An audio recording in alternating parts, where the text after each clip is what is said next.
Hi guys! Welcome back to my channel. So matapang era ngayon ng Dasbeya.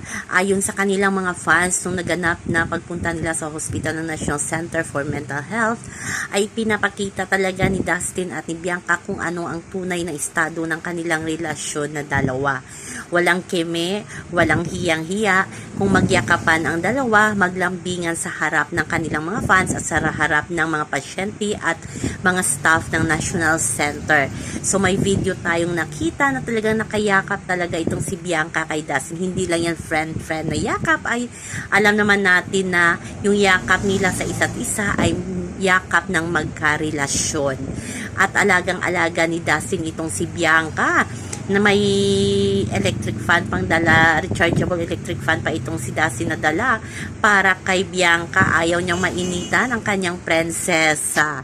Diba? As in talagang tuwang-tuwa ang mga fans kasi nga hindi talaga sila nahiya at ipinapakita na nga nila ngayon na kung anong talagang tunay na estado ng kanilang relasyon.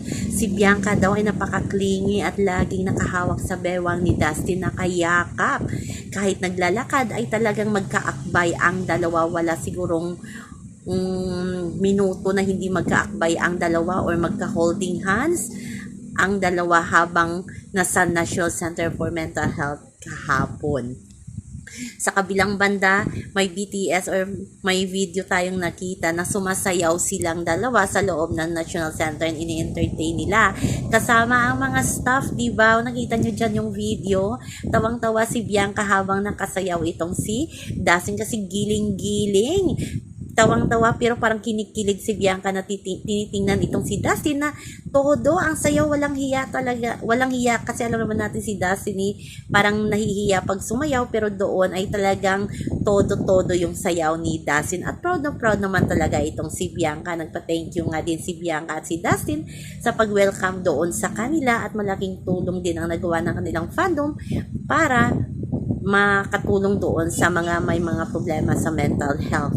At yan ang isa sa pinaka-problema natin ngayon sa lipunan, ang mental health. So wag natin yan yan, dapat maging focus tayo at mapanuri. So yun lamang po guys ang ating update ngayon sa Dasbeya. Alam ko maraming ayuda kayo ng Dasbeya. Hanggang sa muli, bye bye. Always remember, wag po tayong paka-stress. Please like, share, and subscribe my channel para